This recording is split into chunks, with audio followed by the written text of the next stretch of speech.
mind, and that's just who I am. My skeptical mind goes to, well, yeah, of course, you've got this guy over here that's logical and reasonable, and you got this guy over here that's wearing a tinfoil hat. Of course the tinfoil hat guy's going to see a lot of stuff, right? He's like imagining it, or he's watched one too many sci-fi movies. One of it is used to help us frame hypotheses for UFO propulsion, power, stealth, weaponry. Everything that we experience is very positive. Sometimes the field of ufology has a short memory span. We didn't know anything about the $22 million back then. We just kind of thought, well, this is, and I think that was the reason why they were looking for military-type people, because in the military, you work with whatever you got, no matter what the situation is, and you just kind of adapt and overcome.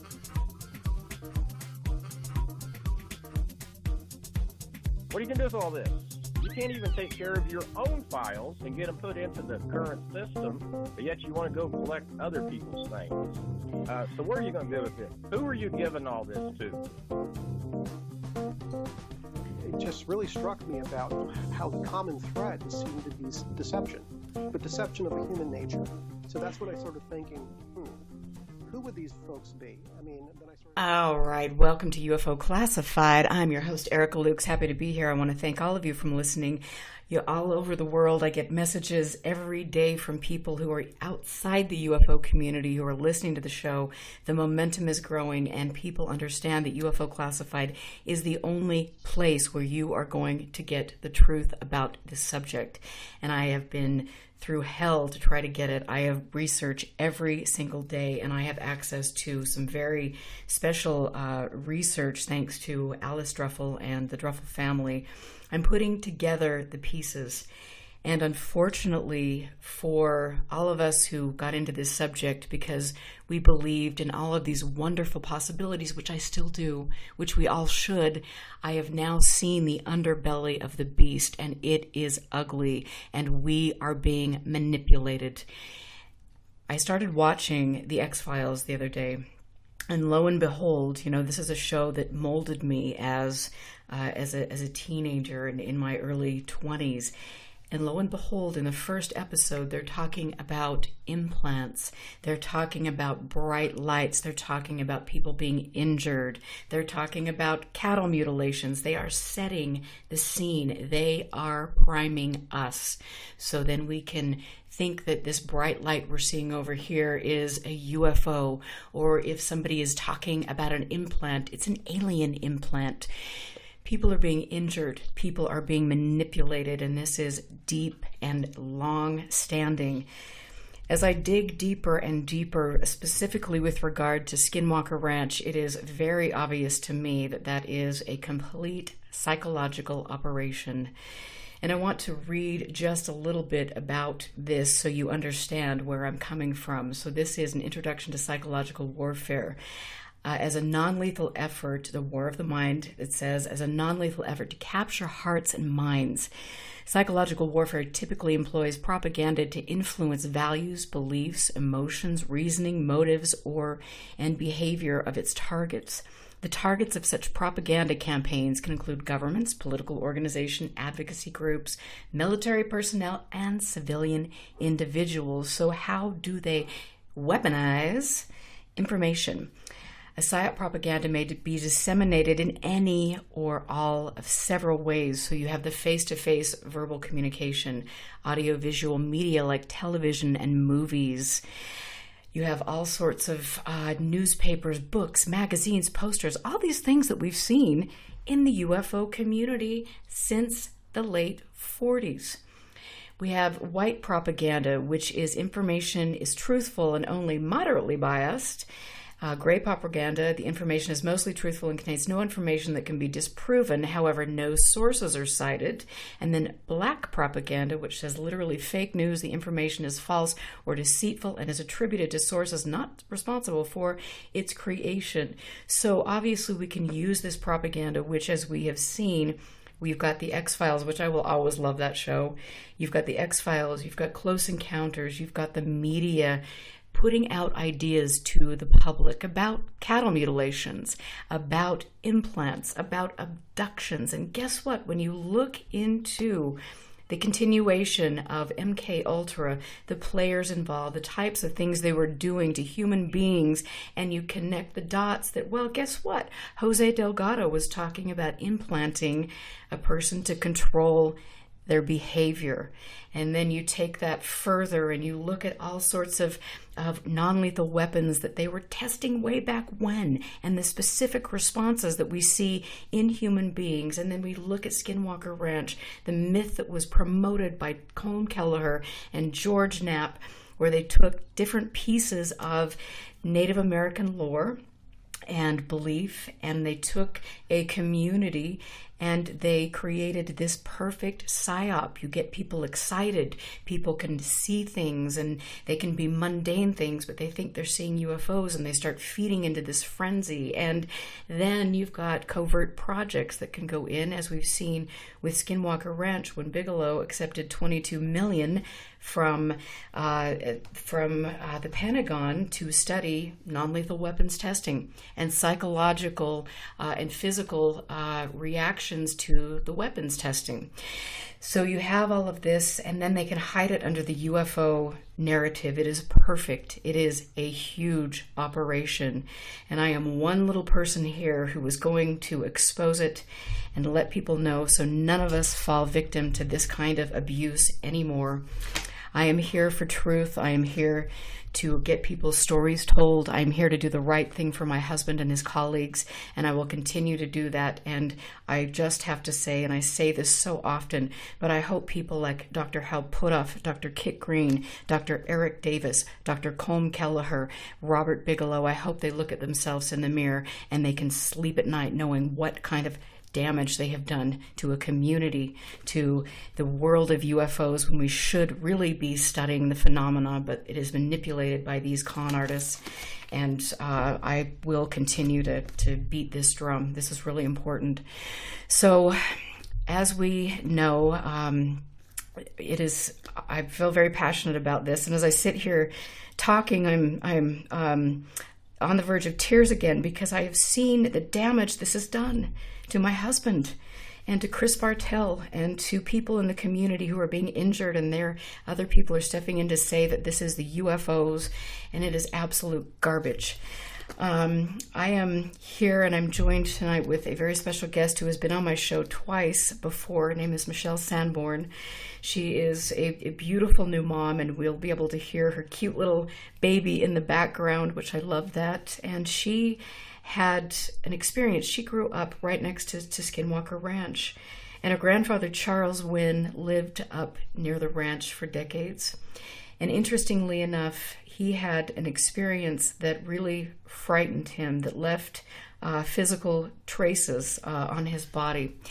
And I want to share this story again, and I will keep sharing it because it is important to let people know that there are many people who are willing to back up the fact nothing happened that was paranormal before Robert Bigelow purchased this property. And that is absolutely validated by numerous sources. So anyway, here is Michelle. And Michelle, thank you for being here again. You have been so incredible, and you're such a dear person to me, because I've seen how much you care about your grandfather, about his legacy, and you want answers to what happened to him. And you are seeing the same types of things that I am seeing, which they're very disturbing at the end of the day. But welcome tonight, and I want to just start off by giving the audience, for those who are just tuning in, a little bit of information about you. So just tell people, give us some details about you and your life, and then your grandfather. Of course. Thank you for having me back on, Erica. So my grandpa lived down there, and what they call Skinwalker Ridge or Werewolf Ridge, he owned the other half of that going up, and then you'd walk straight across and you'd be looking down at the homesteads. So he owned that for decades, and because my mom worked nights, my dad worked days, I spent most of my time down there, just kind of finding things to do, and always being outside, because it was fun to crawl, climbing the rocks and all that stuff. And like I said, my grandpa owned it for decades, and You know, he had his cattle down there, and I had moved to Texas probably about 3 years after he had passed away in 2012, and I believe this directly links back to what killed him ultimately.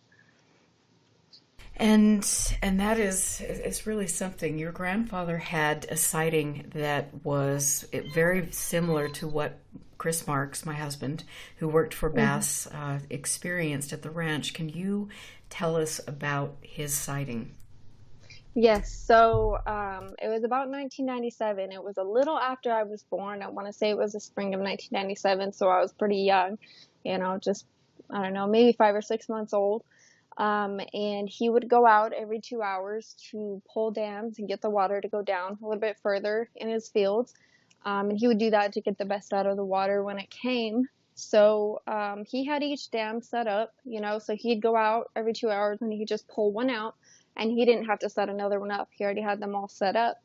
So it was about 2 o'clock in the morning in 1997, and he went out about 2 o'clock in the morning. He had all of his dams set up. It didn't take him much time, you know, just pull one out, goes to the next one. So he didn't lose very much sleep. When he went down there, he stepped over the fence to pull the dam out. And as the main road turns to go over the sand hill, I don't know if that makes sense to some of the listeners who haven't been down there, but it goes towards the sand hill. He thought that they were checking the power lines with a helicopter. And see, there was this big bright light. It was a beam of light. He compared it to an arc welder's light. Like, it's just so bright you couldn't look into it, but it illuminated everything.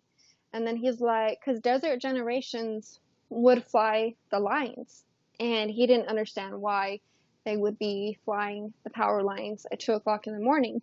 And it was like intelligent. It was almost as if it saw him, you know, and it went across both fields straight to him. The closer it got to him, the hotter it got, and he thought he was going to burn to death. So he had actually jumped down in a ditch full of water, and this thing was right on top of him. And the only thing sticking out of the water was his nose and his mouth. He said it was so bright he had to put his arms over his eyes. And he said almost as quick as it came, it retreated. And it retreated back to the ridge. And, you know, he kept saying, I was waiting for a crash. I was waiting for an explosion, something, because it went straight into the rocks. And, you know, they asked him in this interview if maybe like a portal opened up in the rocks. And he said, I don't remember seeing anything like that. It was like it was just turned off. But it was so bright, he said he probably wouldn't have known anyways. And so, was it Junior Hicks that asked him about the portal? I want to say it was, yeah. And it is interesting because, you know, Junior was a very dear person and an inspiration to me, and very early on he was obviously reporting different sightings that were taking place and chronicled those. That was the impetus for the Utah UFO display, and it was very interesting to see how people, when he started reporting things, kind of glommed onto him and surrounded him. You know, Dr. Frank Salisbury, who worked for NASA, you've got Jacques Vallée, you've got people that were following him and following what was taking place in Utah. Now, as I look back at things, I really feel it is because they've been testing things for quite some time. And we know that Utah is home to a large amount of aerospace and defense contractors. And so we have a lot of things, a lot of stuff going on. And so in this report, when your grandfather talked about this, he was obviously so frightened that something was going to happen to him, and he saw this light. Were there any physical effects that he experienced? Yes, there actually were. He had visited, you know, he was friends with everybody, forget race, anything like that. He had a story for anyone he met. He was just such a gracious person, and he was well respected by the Native Americans because he had fought federal fires. So very well respected by everybody in the community, everybody in the church. And he actually, a day or two after that incident, my grandma didn't believe anything ever happened down there. And it's worth noting she spent all of her life inside. You know, when my grandpa was outside with the cattle, he went to visit a friend, and she was a Native American. And she saw how red he was. Just, it was like the worst sunburn you could imagine. And I remember her saying that he was very scared, just off. Like, it wasn't my grandpa, you know, of all the brave things he's done, it wasn't him. He was extremely worried, paranoid, but his face and his arms were, I mean, the worst sunburn you can imagine. And that is really, you know, important. We look at some of the effects from some of these non-lethal weapons, microwave weapons and things, and that is definitely something that you will notice with the skin. And it's very interesting to note, too, in the new TV series on the History Channel, you've got Travis Taylor, who has allegedly been burned by some sort of something that you know, and there are these high levels of radiation that are moving around the ranch, on the ranch, and different things. And so you just wonder what that's about. And I know for my husband, Chris, who is sitting right here and will be joining us, but, you know, for the things that he experienced too, I mean, that bright light that he could hold a hand, his arm up to his face, and he could see every bone in his hand, and with his eyes closed, you know. And so you look at this and you think, I mean, to me, and I think any normal person would, who can take away the UFO lenses for a minute and look at this and say, wait a minute, that's not normal. That's not something that you would see with a UFO. And why is this taking place specifically in this area when you're not hearing other reports about this in any other, you know, locations around the world? And my question that I'm asking now is, if this place is the place where all these portals are opening up and you've got things that are a threat to humanity, why in the hell hasn't the military shut that location down? Why don't they have armed guards everywhere? You know, if there was truly a threat like that was extraterrestrial, it would be shut down. But since it is probably a testing ground, of course, they're not going to do that. Correct. And what I obviously don't understand is, if they are on this show and they're getting these high dangerous levels of radiation, why would anyone go in there unprotected?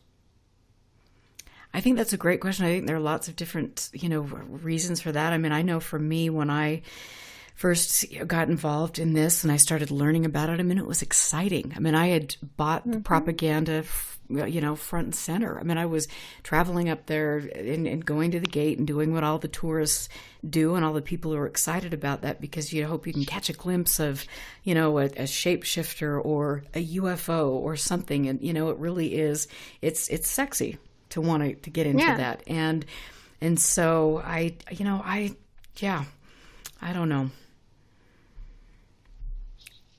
You know, and I've got to ask you too, you know, since you grew up in that community and you could start to see, and you're still friends with a lot of people in that community, why do you think people are so willing to believe the narrative that has been portrayed by George Knapp and Kelleher and co for so many decades? You know, it's interesting you asked that. I've asked a lot of the elders, the Native American elders in that community that have grown up there. And I've asked them, you know, this narrative that they're playing is saying that the Utes had enslaved the Navajos. So the Navajo witches, the skinwalkers, cursed this land. From what I understand, never happened. That's like made up piece of history or whitewashing, that the Utes never enslaved the Navajos. So then it begs the question, well, where is this narrative coming from? And, you know, with Native Americans, they're very private. You know, I've only been to 2 really special events with Native Americans. If you're white, they're kind of like, nope, you don't need to know what's going on. So they're very private people. But the fact that they believe in Navajo witches, skinwalkers, I can see exactly why. That's been a part of their spirituality forever. And, all races can practice witchery. So I think that maybe, they wanted to believe it was true. They wanted to believe the visions they'd had and everything that they did spiritually were true. But it also frightened them. I mean, the elders growing up in that community, once it got dark, they locked their doors and they didn't go outside. They were so terrified of skinwalkers. They also wouldn't leave pieces of clothing outside because they said if you did and they could pull, a thread from your clothing, they could curse you. So I kind of think it's in between wanting to believe what they've always been taught and learned and had visions of, and I'm not really sure why they were so. I think they just wanted to believe, and in that area, they, as far back as the tribe goes, they have petroglyphs at 9 Mile of portals and things opening up. So they've always believed the base in the reservation was a place of portals. And it is interesting because oh my gosh, I have had the fortune in my life of being a friend of and talking with a person that was working for the University of Utah for 50 years. And he was a Native American historian and did great work. And it was interesting to learn all of these, different, ideas on things. I've also interviewed people that I trust implicitly who have had experiences, and they were very profound, and they do believe that they saw a skinwalker. But this isn't necessarily, I think, unfortunately, in the case of the ranch, it's one of those things where that has been used because they know that is a go-to, so they can use that to manipulate people in that area and also manipulate people in the community and people all over the world because they're believing this. And yes, there might be something paranormal in the area. I think there are things that are paranormal that take place all around us. But in this case, it has just been a complete psychological operation. And unfortunately, it's still going on. I mean, we know in the Bigelow days, Bigelow was paying his employees to go out there and create more myths, or to steer the narrative, or to shine flashlights up in the air while they knew other people were taking photographs and videos of them, and that would be disseminated online and then create a bigger myth about all of this. And I think that this is still perhaps taking place today. And when you look at some of the people involved and how they've, infiltrated the community, made themselves very comfortable and friendly with the community, and then are asking, oh, what paranormal experience did you have? Oh, tell me about this. And then kind of really creating a bigger frenzy. It's like, oh my gosh, we have to step back and look at why in the world would these people be doing this? Why would they keep this going?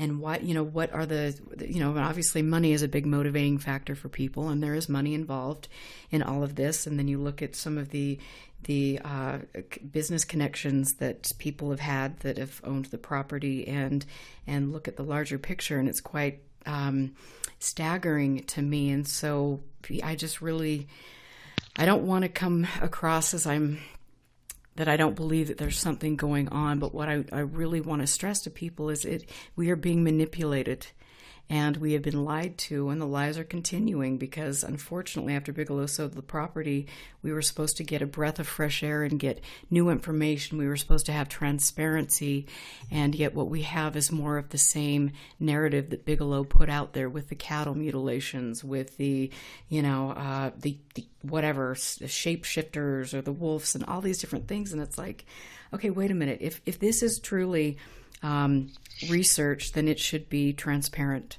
It should be, if there is a threat, then the location should be shut down. There shouldn't be people on there who are potentially risking their lives. And we have talked about earlier, why would people knowingly go on a property like that? And I think it's because they don't understand what's really taking place. They've been told, just like Chris and his colleagues, that this is all a myth, that this is paranormal. And so, hey, why not go on when you've got this great opportunity? But, most of these people don't understand the real risks, the health implications that are involved with all of this. Right, and you have to look more into not just the basin and the cancer rates, but the community around the ranch. The cancer rates are so much higher, as well as birth defects when children are born. And it's more so in that community than the basin, even though the basin does have a higher rate of, cancer and children being born with birth defects. And that is really true. And I know that Rolling Stone did an article a couple years ago about the alarming number of stillbirths in the Vernal area and things like that. And so, we've got a lot going on. It could be because of some of the things that are taking place in the environment. And you just never know, again, with this type of stuff and this supposed radiation that's taking place on the ranch that obviously doesn't stop at the border, what could be affecting people. And you had mentioned, your grandfather died of cancer. Whether that is related, we don't know, but it deserves to be looked into. And so who are the other people in your family that have lived near the property that have had medical issues? My Aunt Lori, which was my grandfather's oldest daughter, she died of brain cancer. They lived down there for probably 18 years. And that was kind of before, it was a little before I was born. So, when you ask the neighbors, a lot of the neighbors draw blanks of trying to remember strange events and occurrences that happened before 1996. But she did live down there. She grew up down there, and she had gotten brain cancer. My grandma's brother, so my grandpa's brother-in-law, he died of a stomach cancer. And when he went to the Huntsman Center the cancer center in Salt Lake, they basically told him, we've seen 60 cases of this stomach cancer. We have no idea what it is. Here's some pain medicine. Go home and die. So, for my great uncle passing away from cancer, my grandpa passing from 2 different types of cancer, and then, his daughter dying from cancer, that's a lot just right there. It's worth noting that I don't think it's a genetical issue because, my Uncle Jim was my grandma's brother. And then, my grandfather passed from it, and then his daughter passed from it. And they've all been different types of cancer. My grandpa had the skin cancer and the multiple myeloma, where it was eating at his bones. His daughter had brain cancer. And, Jim Scott had gotten stomach cancer, and they didn't even know what it was. And it's interesting, and I've mentioned on different shows before that Chris and his colleagues that they understood or they knew that Robert Bigelow would not let the higher echelon of Bigelow Aerospace go onto the property because they would get cancer. And I've heard this from several different people, and so I have to say, is this truly because of UAP or UFOs? Well, of course it's not. Give me a break. And in fact, if they actually had any evidence of any of this, other than doctored things or whatever they're doing, then they would be putting forward the UAP evidence. But instead, they're just throwing out all of these, what if, look at, there's this dome-shaped object underneath the ground. Well, guess what? There are oil deposits under the ranch, and guess what? It isn't owned by the current ownership. It is owned by the Myers family. And so, we need to kind of get a grip and really look at some of this stuff because people's lives are being affected. And it isn't a game. It's not, people shouldn't be making money off of this. People should be getting to the bottom of this. And the new steward of the ranch should be putting forward information he knows when he understands how desperate Chris Bartell and Chris Marx are to find out what happened to them. But of course he won't. So that's the way it goes. And so, what else to give us a little more information about some of the other things that your grandpa experienced or saw after Bigelow purchased the property? It was probably right before his first encounter like that, intense of an encounter. He would see the little blue orbs, they would call them little blue balls, kind of dancing out by his power lines, it's at the main road, so it was quite a ways away. But he said exclusively in that interview that, after that happened, and again, he still had to get up every 2 hours, during the night and go change stamps. He said, after that, I made it a point to look, and I saw nothing. I saw absolutely nothing after that, and I had made it the biggest point to always keep my eyes open outside, especially at night. So those were his occurrences, and, after it happened to him, that intensely, and he was looking for it, he never saw it again. And so did he talk to other people in the community about some of the strange things that were going on? Yeah, he had talked to my mom, my dad, and, his friend. I mean, he was friends with almost everybody. Like I said, he had a story for everybody. He didn't care who you were. And, different Native Americans he was good friends with, like the Yazis. And he would talk to them. He would talk to Junior Hicks. And most people knew that story, but at that time, he didn't really want this to come out because, as he'll say in the interview, if you're saying things like that and you're coming up with stories like that, people assume you're smoking the wrong weed. Mm-hmm. So it kind of comes down to his image and, being in the church and being respected and not looked at as crazy. So when he would tell us things, it was always, keep it to yourselves. I'm just telling you this because it happened, but do not tell anybody because I don't want people to think that I'm crazy. So there was a big factor of being worried he wouldn't be as well respected in the community, in the church, like he was. And that is so sad because that is such a wonderful community there and so many good people. And then you have, Bigelow coming into town and threatening people. And, the last time I talked to Junior, he was specifically mentioning what took place with the Shermans and that Bigelow, according to Junior, got Mrs. Sherman fired from the bank and was basically putting the squeeze on the Shermans. And, we're not quite sure. I mean, obviously they had to sign an NDA and they have not wanted to come out and talk about this. And I don't blame them. I would not either if I was dealing with Bigelow and trying to perpetuate a myth. But, it's the whole thing is so interesting. And I want to really quickly play a clip because I want people to understand, for those that are new to the subject, the connections between different UFO organizations and with Bigelow, the 22 million, and all of these things. It is absolutely my belief, and there is very good evidence to support this, that UFO organizations have been infiltrated, and they're a way to sweep up data and also a way to marginalize the subject. MUFON is top on the list for that. But here is a clip that I'm going to play from James Carrion where he talks about Bass and MUFON and the DIA. So I'm going to play this for you. What happened was we had Bigelow approach. Actually, let me go back, take one step back, because in 2008, I was also involved with a TV show. The Discovery Channel did a 3-episode series called UFOs Over Earth.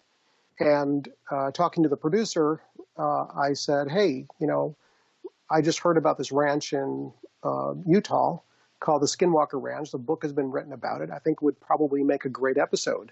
Why don't we ask Robert Bigelow if he'll let us in on the ranch and film one of the episodes?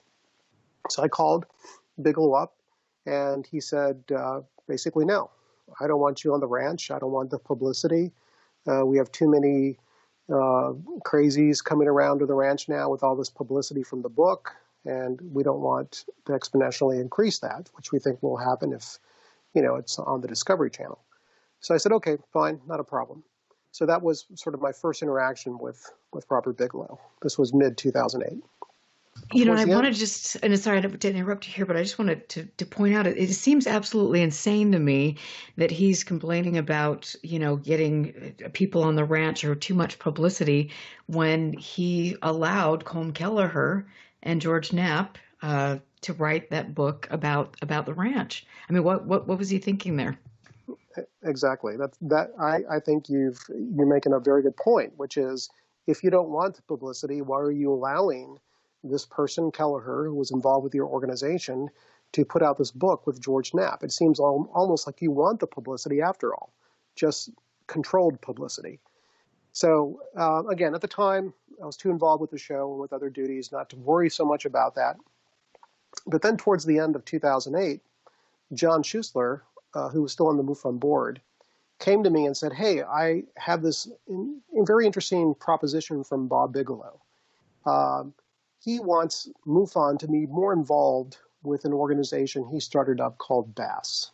BASS was basically the successor organization to a former Bigelow organization called NIDS, the National Institute for Discovery Sciences, which was involved heavily with, allegedly, investigating the Skinwalker Ranch, doing scientific investigations. And John said, I think this is a real good opportunity for MUFON. So remember, MUFON being a sort of poor boy organization, always looking for some benefactor or funding, thought it would be a good idea. Bigelow originally asked us to put together some scientific papers, which you probably saw a recent article from a couple of gentlemen who then released the details about that and what scientific papers MUFON produced for Bigelow. This was in late 2008.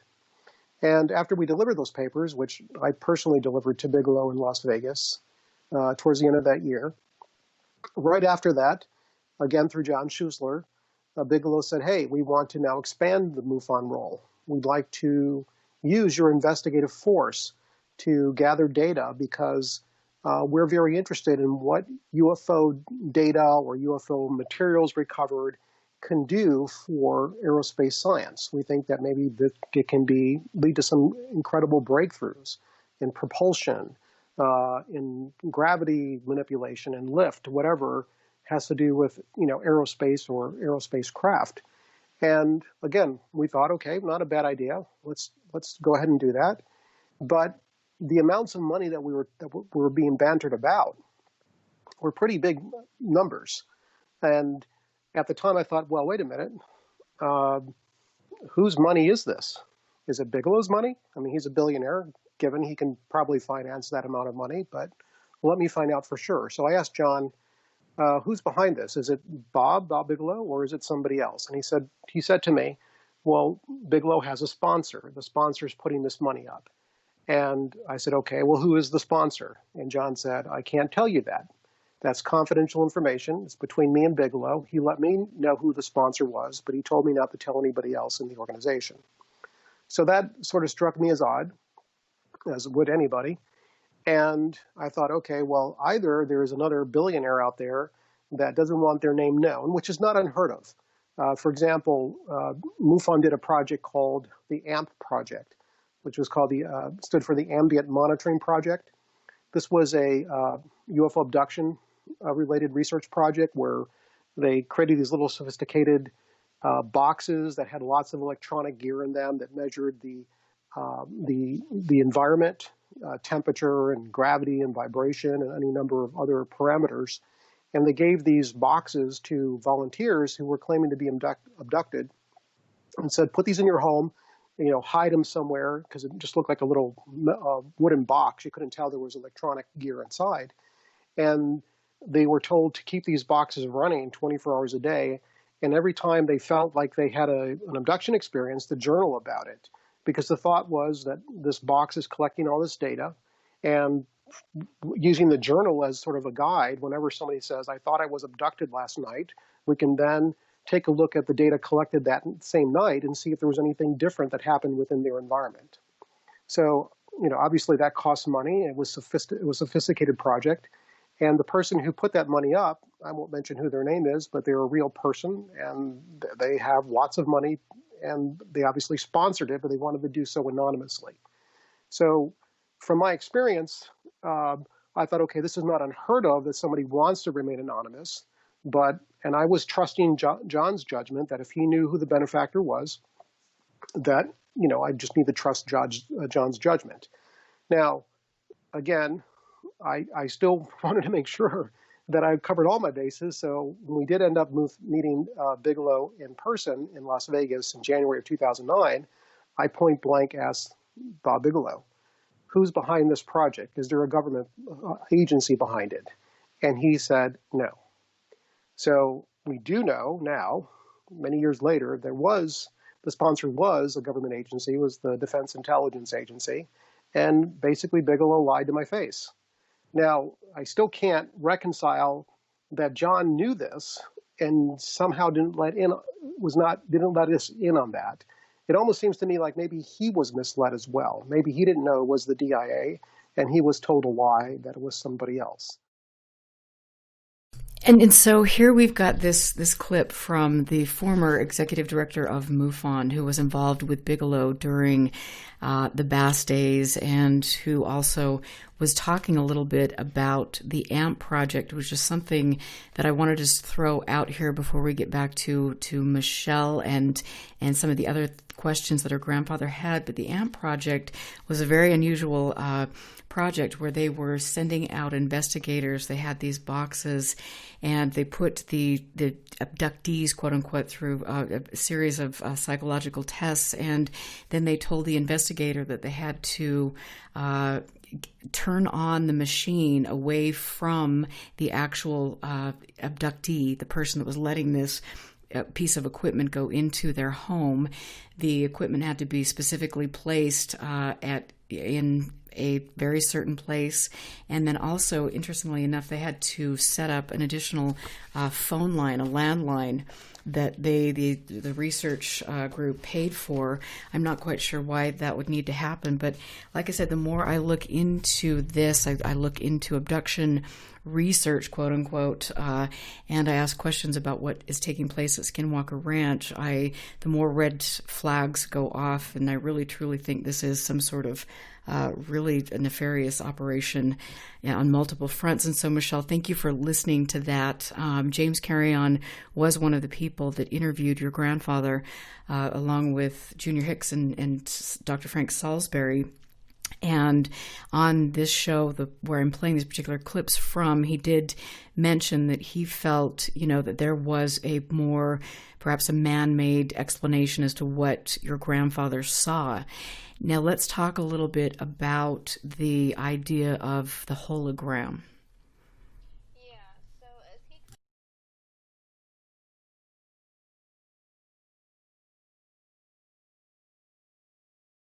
Mind because he didn't understand why the Air Force would be a remote area, and just growing up and going onto that ranch before supposedly anything came out, he used to go get cattle and bring them back. He would go on to Skinwalker Ranch, which then was just a regular ranch. They never saw anything. They didn't have any stories. He was about 9 years old, and he'd go out, pitch black darkness, get on his horse, go round him up. And so to him, it just boggled his mind. Like, why would any government agency be down here with me that night? And I think it would boggle anybody's mind. And I think that's one of the reasons people have such a hard time wrapping their head around it, because they think, well, why in the world would the government be out in this location? Why would they be doing A, B, C, and D? But we now know, we have proof. We know that the government was there, that they were spending our taxpayer money doing research that had absolutely nothing to do with UFOs. And so your grandfather was right on about that. But did he pose the question that this could be, that what he witnessed was some sort of hologram? He wondered. He wondered a lot about that because, when this beam of light disappeared, he said he was waiting for that crash. He was waiting for the explosion because it was heading straight onto those rocks. He said it could have gone around, but he also said common sense said it didn't have time to go around. It's like it just shut off. It started. It came to him, right up to him with this intelligent, I don't know what you would call that, but this intelligence that it knew where he was, and it, right over him until he jumped in the water. And then about as quickly as it came, it went back. And it was like it just shut off. It didn't dim out or anything. It just shut off. And so that's what made him wonder, like, could it be? But, with all the, I don't know what you want to call the manipulation of the ranch, it had everybody wondering. And was it real? Right. Was it the government? And nobody really knows. And then from there on, people, started having more and more and more experiences, including myself. And it's just that you don't know, because we're so manipulated and brainwashed into this narrative.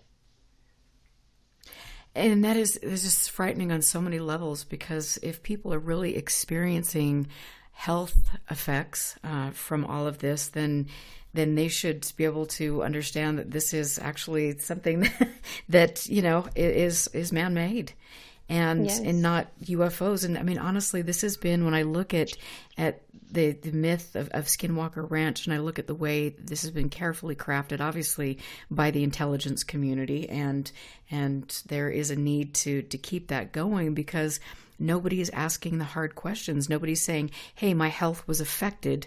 Why? And until now, which is what we are doing. And we're going to continue to do that, because there's something that is really, really rotten here, rotten in the Uinta Basin, for sure. And so let's, when did you start kind of questioning the paranormal narrative? Myself? Yes. I was probably 6 or 7 years old when my grandpa finally told us, hey, this is the actual account from the Shermans. It was printed out paper. It wasn't in a book. And I think it was Junior Hicks that had given it to him. They were good friends. And but even before that, it felt weird. The area felt weird, and like an electricity in the air. And, the power lines always chattering. And I never heard that anywhere else in my life. And, my grandpa would go out on the dirt bike, and I was just, what is that sound? Why do the power lines do that? And he said, oh, it's always been like that since they put the new ones in. And I was like, that's just weird. It just didn't feel right. And then once he told me that, it clicked. And I really did think it was the paranormal. Up until we started really looking into this in the last year or two, I believed it. I had experiences of my own that it couldn't be answered from anything other than the paranormal, if that makes sense. It had to be paranormal. But now that I think about it, it's like, okay, so how did they make me see that? How close were they? Things like that. So they had me believing it was the paranormal, and especially because the Native Americans were so scared. And I grew up on the heart of that reservation. And so, we're surrounded by people who are utterly terrified by the idea of portals, UFOs, skinwalkers. And you kind of start to believe that. I mean, it's the only thing you've ever heard, right? But when the government had came in, one of my family members was like, it doesn't sound right. Why all of a sudden is the government here? What are they hiding? And that was the first time that we kind of started thinking, maybe they are hiding something. Why do we have military personnel here? When it was the Shermans, and it just seemed like at that point there was something more going on. And it wasn't just paranormal ranch. Absolutely. And I think it's just very interesting to see that they're trying to, the puppet masters, the controllers, whatever you want to call them, they're trying to put forward this idea that, we've got these aliens who are mutilating cattle. And so, of course, they have specific people who have been promoting the alien cattle mutilation narrative who are actually conveniently on Bigelow's payroll. And so you've got this kind of myth with that. And when you look at what NIDS was actually studying with regard to cattle mutilations, they were looking for radiation.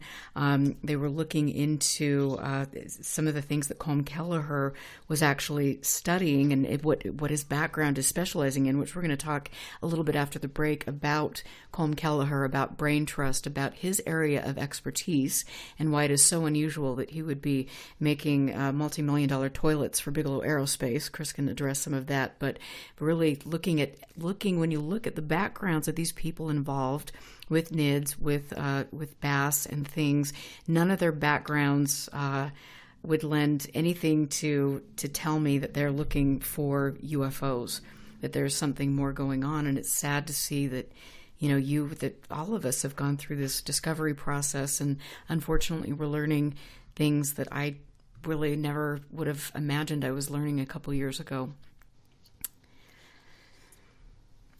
And so what, when you look at this now, you've had some people that have just recently tried to control your narrative and who have stepped in and tried to take your grandfather's story, pretty much for their own gain, and trying to tell you that your questioning wasn't necessarily right. Can you just talk a little bit, you don't need to name names, but just a little bit about some of the interference that you have experienced as a result of trying to put your grandfather's very important story forward? Yes, just constant, I don't even know, annoyance and harassment of, come on the show. You need to come on the show. You don't know what's going on. Nobody knows what's going on. We're closer to the truth. Stop believing either narratives. Just come on the show. But that, being on that show, they would have cut and pasted and done whatever they wanted with that interview, because essentially they would own the rights to that interview and they could use it in the future if they wanted to, even if it's another show. I mean, the contract was absolutely horrible, but it was just pestering, just over and over and over, well, we want the interview, because this interview that I have, I would say maybe a page and a half out of the 7 pages were in Frank Salisbury's book, the UFO display. He didn't put, and it's funny because on the front of this interview, he put that it was the most interesting story, but he wouldn't put everything in there because it didn't sound realistic, So this is an unpublished interview, and, they really want it. They want to know what he knows, what he saw, what we saw, being a family, being down there so much, but it was just so much control to get this interview, because I think it goes against everything that they're trying to make this narrative be. And they want control of that. When James Carrion said controlled publicity, I think he hit it, he hit the nail on the head. And that's right. And I think, too, when you've got a case like yours, as we've seen some of the people that have been trying to, quote unquote, control or handle you, I mean, you see that they have a narrative which is extraterrestrial, and they want to, the second you put your story forward, and it's under their control, they're going to go with the extraterrestrial angle and not, omit all of the serious questions you have about the types of burns that your grandfather had, the cancer, the technology that was used, all of these things. And then that really creates, that takes your grandfather's story and negates all of the questions, the important questions that you have. And I want to commend you for being smart enough to see that that's kind of what the game at hand. And your grandfather deserves more than that. And people who are pretending like they're working on behalf of your grandfather's memory, we can see through them, and we know that they're actually not. Yeah, they don't care about him. They care about their narrative and keeping that up. They'll say things like, dishonoring my grandfather, and nobody wants, I wouldn't even say revenge, but just reconciliation for my grandpa more than me. People that met him 2 or 3 times, saying that I'm dishonoring him and his legacy and by not going on the show. And that is honestly what I always say makes me angry. Nobody wants reconciliation and all those things for my grandpa more than I do. Nobody. And you were very genuine and very honest, and I know that. I mean, you and I have had many conversations, over the past few months and things, and I know how much you care about him, and I know you're a good person who has integrity and will clearly not be bought and paid for by people who want to tarnish your grandfather's memory or use it for their own purposes. And so I think the world of you because of that. And it's just this perfect scenario of propaganda, of a cover story. And it's just really disturbing to me, especially given the fact that we know some of the technologies that are being used now are technologies that were probably being tested on the ranch. And imagine the technologies we don't even know about that could potentially be tested on the ranch and in the surrounding areas. It's just truly staggering, and it's something that we need to look at and hold people accountable for. At the end of the day. And so I'm just going to we're going to take a break, and I want to play a little bit more of the interview with James Carrion, because I think this is he has great insight for us, and we need to really step back and listen to this. He has been on the inside. He's seen this. He's intelligent, and he understands this. So I will play this. We're going to take a break, and we will be back with more talking to Michelle, and also bringing in Chris Marx to the conversation.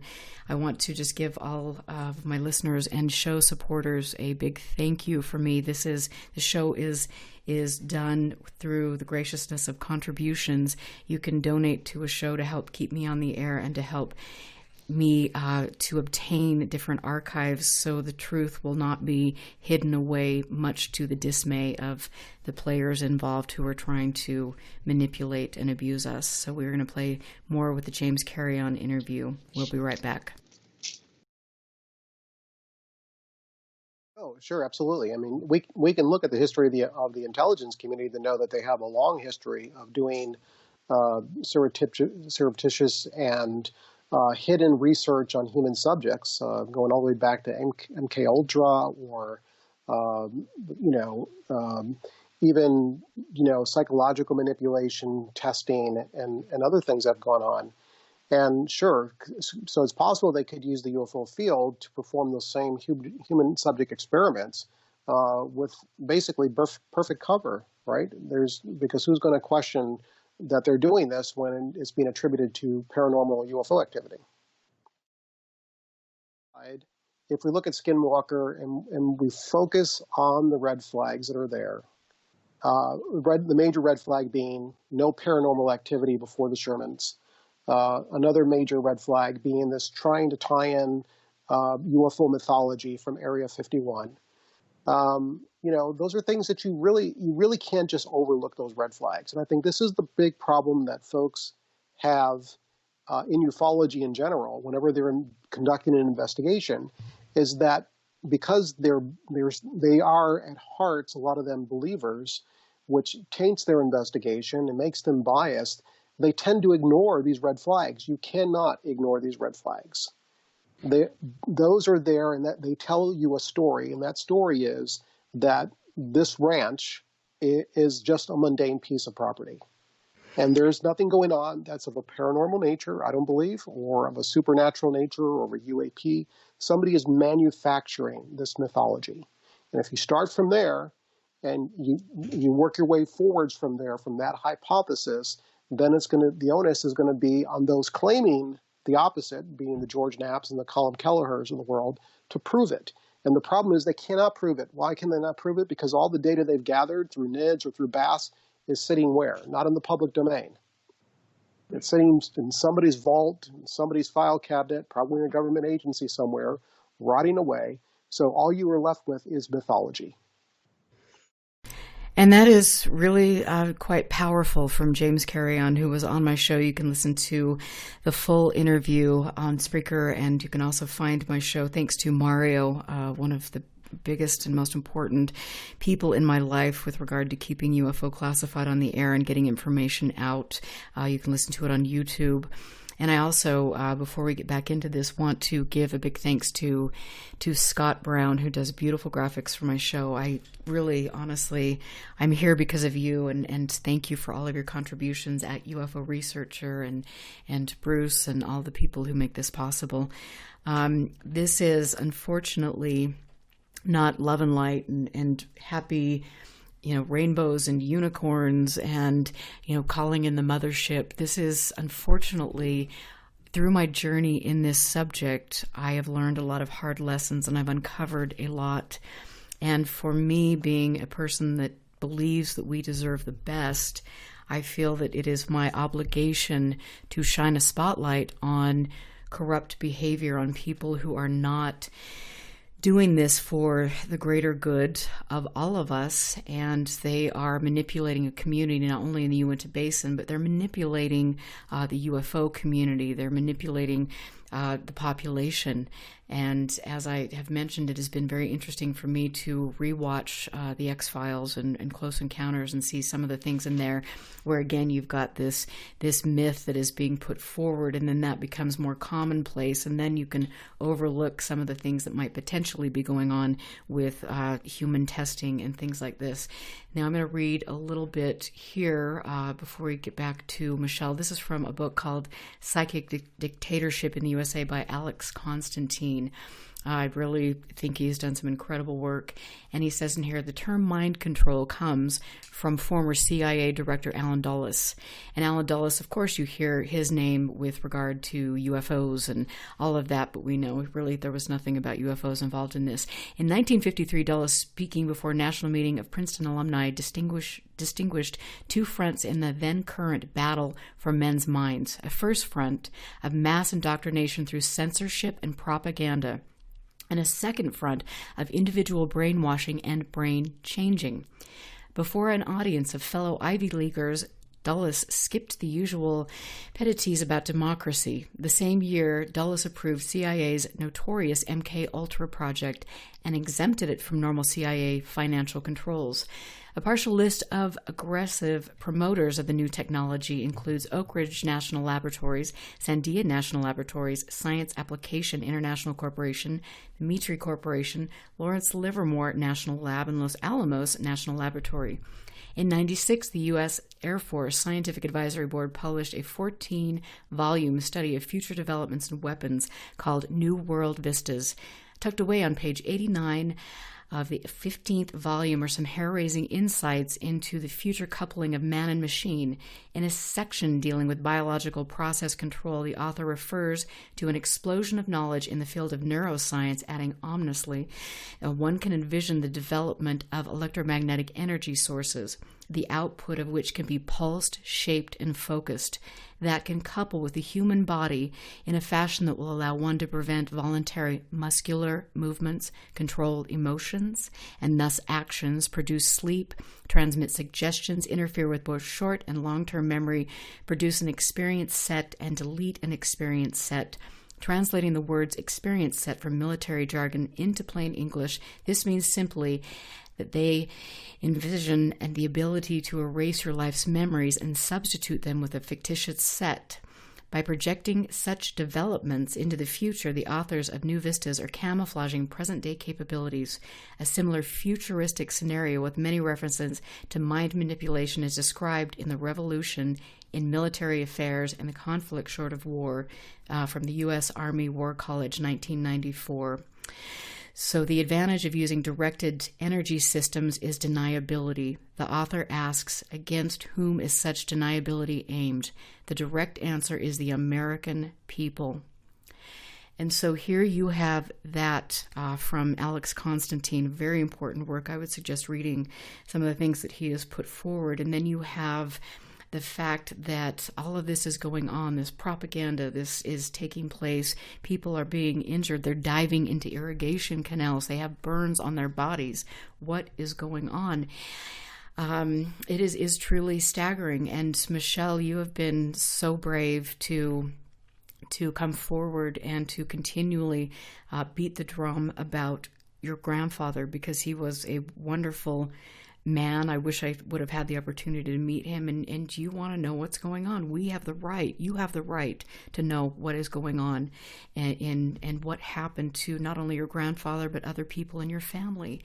And so I want to, you were on my show a couple months ago when I interviewed the steward of the ranch, Brandon Fugel, and that was a very interesting interview, to say the least. And I want to just play a little bit of that section where you had called in and you were asking some questions. So I'm going to go ahead and roll that right now. Glad that Brandon is here to answer some questions that you've had about your grandfather's experience. So my name's Michelle. I have a couple questions for you, Brandon. The claim is that the history goes back to, the 1930s, 1940s of the ranch. So I guess my first question, as Erica was telling you, my grandpa, Charles Wynn, he owned the other side of the mesa, or AKA Skinwalker Ridge. And when he was around 9, so this was about 1948, he would go out to the ranch when it was, quote unquote, just a ranch, in the pitch black night to round up and bring back his family's cattle. He never saw anything, and there were no rumors of the ranch at that point. It was just another ranch to that small community. The first and only encounter he had was in 1996 after Bigelow had purchased the ranch. The claim that the history goes back to the 30s and 40s, would there be a reason for that discrepancy? Because I am concerned with the narrative for his first encounter being in 1996 after Bigelow had purchased it. Again, Michelle, I want to say we've got lots of people that are calling in. Oh, there you go. Like, what happened? Gosh, dang it. The aliens. See what happens with electronics? You look at the electromagnetic anomalies associated I miss the with old this days. dang I ranch. miss the olden days. I mean, seriously. Yeah, it went blank.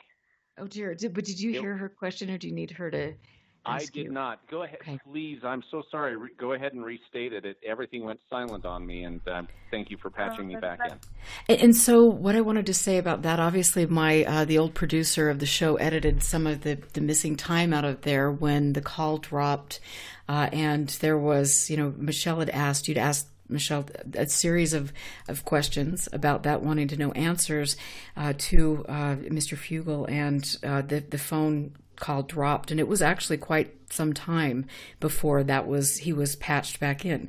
So what were your thoughts on that?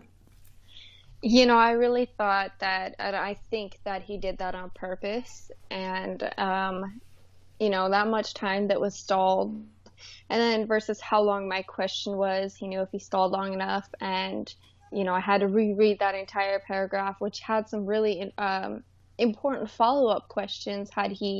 I feel he did that on purpose, but there were some important follow-up questions with that, and I really feel like that was done intentionally because he knew that I would only have so much time to talk to him. Well, and you're not the only one that has put that out there. I have had several people who are, journalists, mainstream journalists, that actually have been following every episode of the show and listening to things. And I've had a couple of them contact me and just say, whoa, what happened there? If that wasn't obvious, then who knows? But, I guess I will reach out to him and see what happened there and get his ideas if he's willing to answer about that. I definitely think there are some more questions that we need to get answers to with regard to all of it. But let's talk about the cattle mutilations. And I want to bring in Chris Marx, who worked for Bigelow Aerospace. Obviously, he's my husband. You get to hear about him every show. And talk a little bit about what Colm Kelleher, what his specialty was, but talk about the cattle mutilations or lack thereof when your grandfather had the property. Right. Even when his cattle would roam on Skinwalker Ranch, they never had any mutilations. And, the most obvious place I would believe or think that cattle mutilations would happen would be right on the other side of the mesa. I don't think it'd be surrounding properties, but whereas my grandpa owned so much of that mesa going up, and that's where his cattle were most of the time, I would think that would be the most obvious spot for a mutilation to happen. He never had a mutilation happen. He never had cows get sick and randomly die from being scared. He kept them vaccinated, and if they got sick, penicillin. So he never had any of those odd things happen, which really raised some more questions, like, well, why wouldn't it happen right on the other side of the mesa? Why are we have these random people that are on Bigelow's payroll saying they've been having mutilations for the longest time? Right, and you mentioned on Bigelow's payroll, and I think that's really important. And I want to bring in Chris, because you were there. You lived at the ranch for 6 years. Correct. And Yes. it was, I mean, you had cattle on the property the whole time. Did you Yes. ever have anything unusual happen? No. I never observed anything unusual as far as cattle goes. I wanna just reach back a little bit further to what Michelle had said, as far as what her grandpa had observed or not observed. In the James Carrion interview, there's a segment where James Carrion is referencing that the Myers had owned the ranch since the 30s. Without reporting anything out of the unusual or anomalous. I was lucky that I had met Jerry, who was a ditch rider up in the area, meaning it's a government position that keeps the irrigation canals clear of debris and makes sure everybody gets the water that they are allocated at or to. And he came on and he told me, as a child, he remembers he was related to the Myers, to visit the Myers frequently over the summer. I mean, when he was, child, teenager. And I asked him, so weren't you scared? I mean, didn't you? He looked at me, started laughing and said, scared of what? He said, there was nothing. He said, it was just a normal, functioning cattle ranch. Everything started, and this is Jerry the ditch rider, paraquoting him. It only happened about 96, 97 after Bigelow had purchased the ranch, or once the Shermans were on it. That was short-lived. So there are so many different sources that cross-reference that very same problem, that the narrative that is presented to us does not match the narrative of the people that are actually locals and live there all their families lived there all their lives. So there's a hang-up, obviously. Going back into the cattle mutilation. So this is interesting. While I was there, I never, neither one of us observed any cattle mutilation. I'm not saying that didn't happen prior. I came on board with Bass in April 2010, and I was there till 2016 when I deployed to Afghanistan. However, I was the longest ranch investigator, and Chris Purtell, my partner, was right there behind me, and we never heard anything of mutilations. I always find it interesting that Colin Kelleher came from the CDC. He was a CDC scientist. His expertise was mad cow disease. That's where he made a name for himself. He wrote a book called Brain Trust, the hidden connection between mad cow and misdiagnosed Alzheimer's. So that's Colin's background. Colin was the program manager for Bass, for the ranch. And when he was not doing that, he was redesigning toilets for the BA-330 spacecraft that never launched. He didn't have a degree in janitorial science. He was a CDC scientist. However, Bigelow kept him busy doing that on the front for the entire time I was there, which was 10 years. On the front is a great way to put that. Right. So I always thought that was interesting. So about 2 years ago, I met with a physicist whose name I don't want to mention. I worked with him on the ranch. He was the only guy that actually came to the ranch. And we did some experimentation into electromagnetic pulse interference. And so we both no longer work for Bigelow. We met at the Big Dog Brewery on Rancho Boulevard and just basically interviewed each other because he had questions, I had questions. So I asked him, I said, so explain to me about the cattle mutilation. And he started laughing. I said, why are you laughing? He says, you're smart. Connect the dots. Okay, I said. He goes, what's Colin's background? I said, yeah, I got it. He goes, what, in in what connection did all of this happen? And all of a sudden, he just looked at me, started laughing, goes, that was an inside job. And this came straight from somebody that was pretty high within the Bigelow empire. Interesting enough, there haven't been any since, nothing that has been reported, but from within the Bigelow camp himself, it was told to me that cattle mutilations were homemade. An inside job, and that's really fascinating, and that would definitely make sense. And I think when you look at all the different cattle mutilations and when they started, back in the early 70s, you look at some of the places and areas where they were concentrated and different things. It's very interesting and certainly suggests human made types of things. And I also think it is really interesting, and I want to just talk a little bit about the black triangles. I mean, that was another area where NIDS, at Bigelow, they wanted to study all the black triangle sightings, and which is interesting to me. They wanted to get in there, sweep up the data. And what do we know now? We know that we have technology that looks like a black triangle.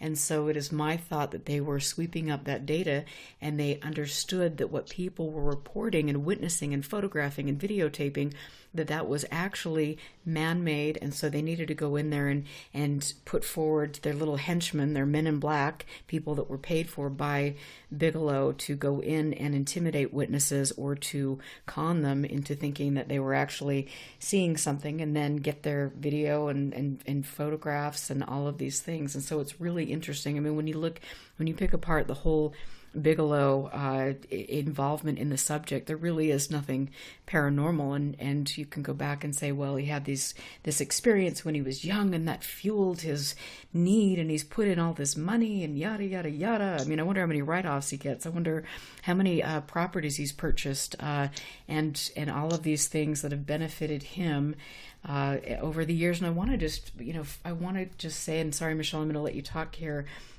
And I apologize for letting me go on these things, but I've found so much, and recently I think some of the things that I've really connected, and we understand, we know that Dr. Hal Puthoff and Kit Green in the early 70s received funding from Sidney Gottlieb, who was the doctor who was involved in all of these really sick human experiments with MK Ultra. We know that. It is out there. They've said those things themselves. And I also want to just highlight here, I just found some really interesting articles, or a thing online about from the Central Intelligence Agency, and this is to the president of Stanford University School of Medicine, and it says that this purpose of the letter is to bring your attention to the matter that is important to you and your university. The Central Intelligence Agency recently has located several thousand undiscovered documents relating to the activities funded by the CIA as part of Project MK Ultra in the 50s and 60s. And that basically this goes on to say that the Stanford University was implicated in these documents that were released with regard to MK Ultra. And so I find it interesting. Stanford Puthoff, Kit Green, and they were testing different types of drugs on humans and aspects of human behavior and all of these different things. And so here you have CIA-sponsored research that is taking place, and again, we've got the same players involved who are spinning the UFO narrative, and when you peel back the scenes, it is really disturbing. And I also want to throw out here, too, because this ought to get you going, when you look at the people that were responsible for getting funding for Bigelow, you look at Daniel Inouye, who was at the time the chairman committee on the Intelligence, Select Committee on Intelligence in Washington, D.C., and he was at the MK Ultra hearing. So it is interesting to see his connection with Senator Harry Reid, who got the funding to, we could potentially say, to continue this type of testing on military veterans. It's just, the whole thing is so unthinkable and mind-blowing. I don't even know what to say. Michelle, what are your, as you start to hear all of these things, because all of us have been talking, and we've been on this discovery process, and it's been a roller coaster. to get this information, to see the connections with Inouye, with MK Ultra, with Stanford University, to see connections with all of the people that were founding the internet, and Stanford University, University of Utah.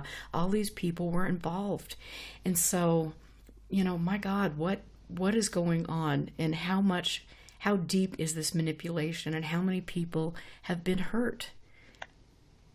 It's horrendous, honestly. It's disgusting and absolutely horrible when you dig back and you find these connections, or, you find testing that's been done and documented that can match exactly what happened on the ranch and around the ranch.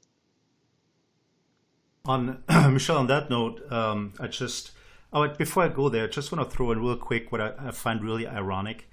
Going back to no activity on the ranch prior to Bigelow, there is a print or a scan on Erica's website that from the Elaine Douglas files, where Bigelow is reaching out to Garth Myers, trying to get him to say that there was anomalous activity happening. Garth Myers, who was the curator or the caretaker after his brother had died, before the Shermans bought it, said, no, there wasn't. And Bigelow again said, there was. And he goes, no, there was not. Then a couple of weeks after, another Bigelow employee called him again and said, there was anomalous activity always. And he goes, no, there wasn't. So funny enough, fast forward, so I think it was on Facebook where Brandon Fugel interjected himself and said, well, Garth Myers must have not understood the issue, and there must have been paranormal activity, and he's probably a liar. And then Erica jumped in and said, wait a minute, he was my bishop in the LDS church. And all of a sudden, which Brendan is a part of, and you should have seen that backpedaling. It was beautiful. However, it is the same intimidation, the same trying to force a narrative that has been so carefully crafted. To me, what's happening today is nothing but Bass 2.0. It is the same makeup, the same players, same everything.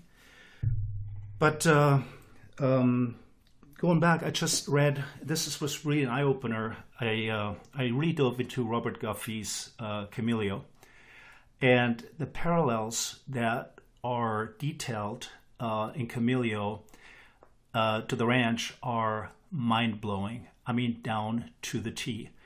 If nothing else, chapter 19, page 195 and following, there's an interview with a scientist. It is absolutely amazing.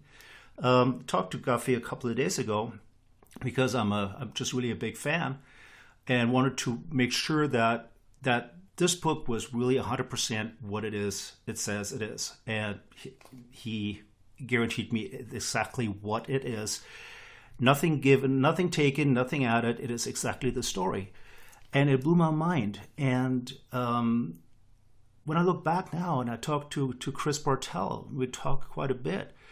We're comparing things, and there's no doubt in my mind, anything that happened there was a man-made operation, duplicating Native American lore for plausible deniability. And I think that is so important. And Michelle, thanks for hanging in there. Michelle, I know that I've mentioned over the past couple months that, Camilio is really an important book, and it's referenced in Jacques Vallée's work, his latest book on his latest diary. And also it is referenced, George Knapp will drop in the Camilio thing and again, kind of for the plausible deniability aspect, I'm sure. But if you have not read the book or listened to my shows where Robert Guffey has been on, I would highly suggest that he's coming back soon. And Camilio is a strange but true story of invisible spies, heroin addiction, and homeland security. And it is about his friend Dion Fuller, who sheltered a U.S. Marine.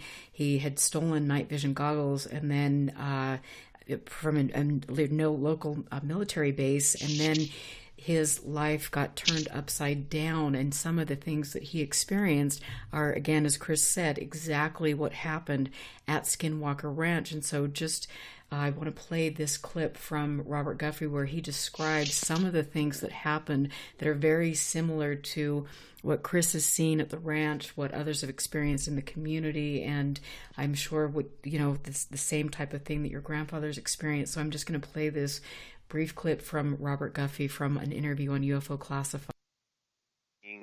Electronic harassment and bombarding him with complex hallucinations. He would look outside the window, and what was outside the window, which should have been there, was no longer there. Instead of being the parking lot of the Vons, now it looks like a Boris Vallejo painting with 3 moons in the sky, and completely surreal. And then he would, looking very realistic, and then he'd open up the door, and it was the scene as it had always been. It's the parking lot of the Vons. This would happen often.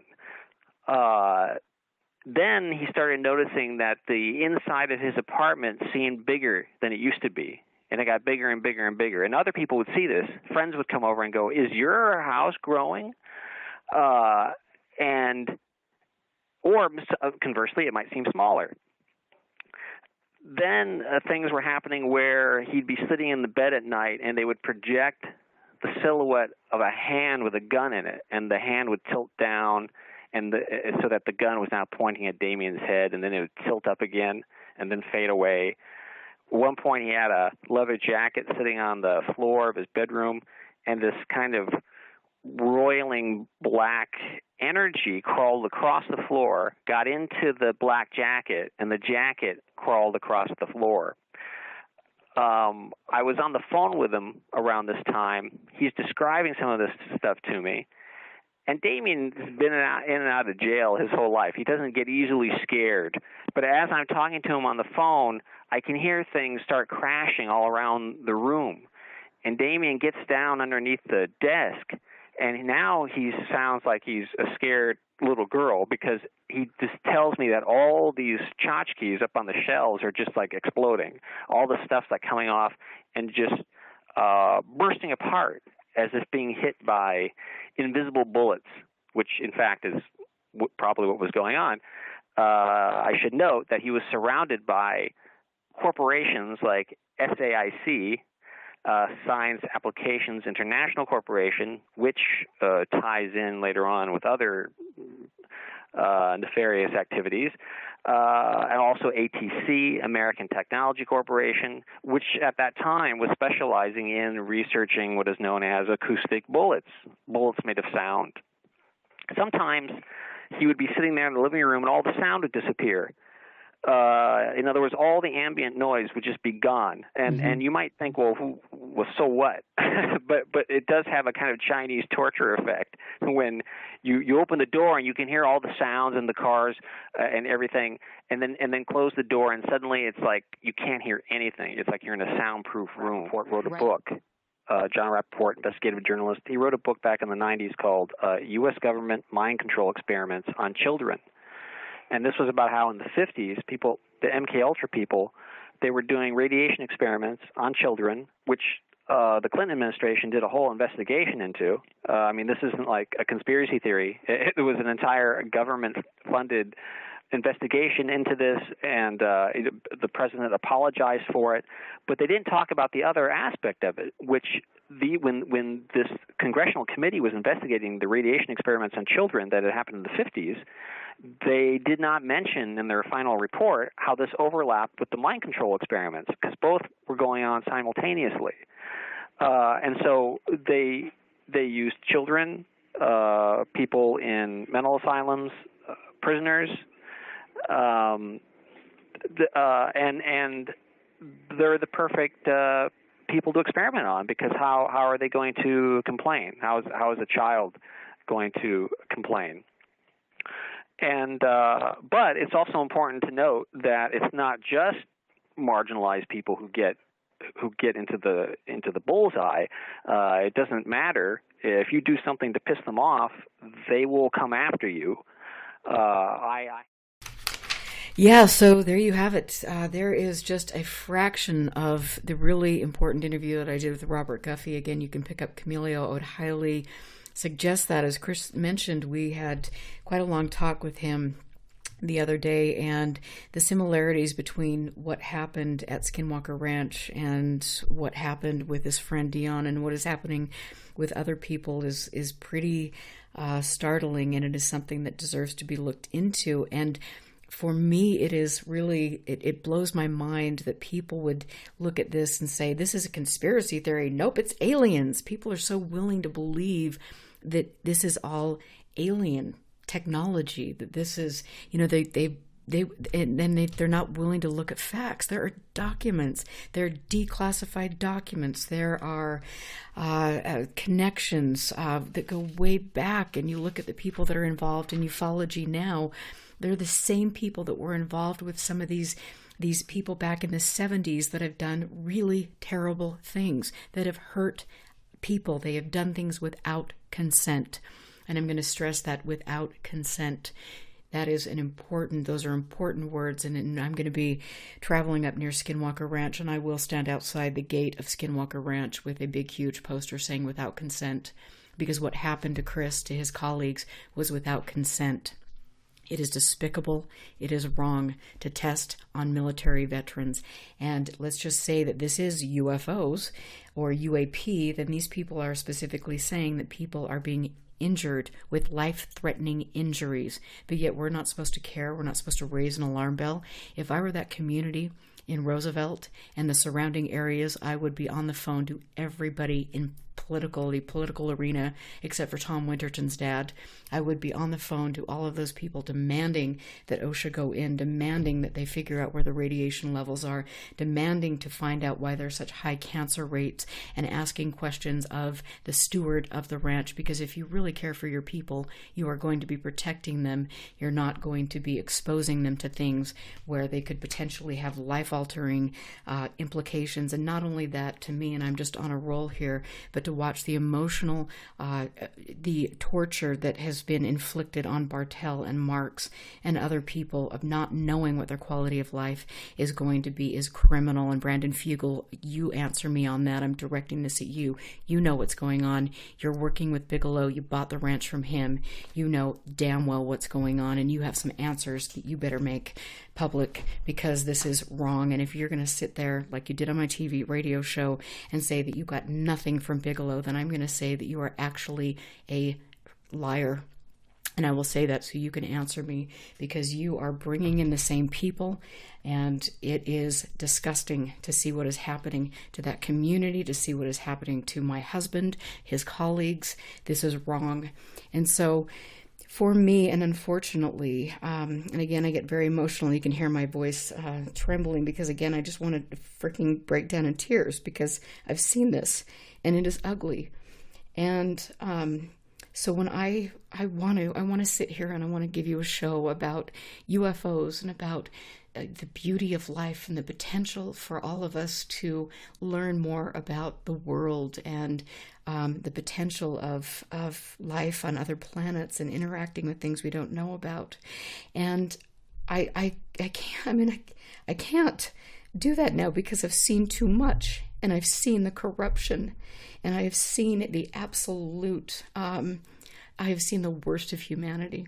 And the worst of humanity has infiltrated the UFO community, and they are playing upon us, and they are using little spineless, brainless minions to go out there and promote their story, and also creating this bully like mentality where people who are speaking the truth are abused and bullied, and that is what is happening. Joe Maguria, who has been manipulated by Dr. Eric Davis. Good on you.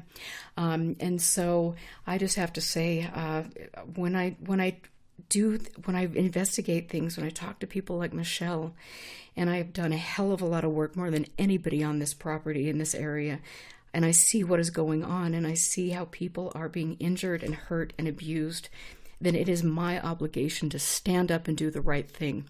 And I know that all of you are so incredible who listen to my show. You understand this, and you are with me. And I will just say that I'm so grateful that all of us can form this cohesive unit where we can shine a light on this, where we can help Michelle find answers for her grandfather, where we can help the community begin to see how they've been manipulated, and we can expose the criminals who are doing things that are absolutely evil.